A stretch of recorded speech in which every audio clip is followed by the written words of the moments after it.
Mətn əsasında bu qeyrətə gəlmək olmaz. Qanun döyüş ərəfəsində belə etik normalardan kənara çıxmağı qəbahət hesab edənlər var, bəli.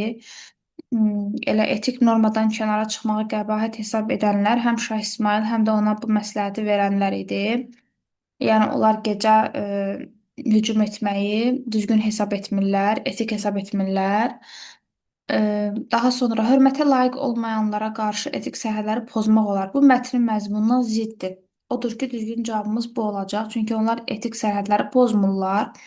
Ata-babalarımız düşmənə qarşı mərd-mərdanəliklə mübarizə aparıblar. Bəli, elə gecə hücum etməmələri bunu göstərir, onların mərdliyini göstərir.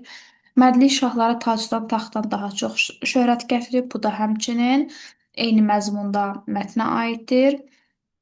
Hər şeydən əvvəl özünə hörmət etməyi unutmamaq lazımdır. Bunu da Şah İsmayıla aid etmək olar ki, o gecə hücum etməyi özünə hörmətsizlik hesab edir. Odur ki, bunu da mətnə aid etmək olar. Düzgün cavabımız isə bu variantdır.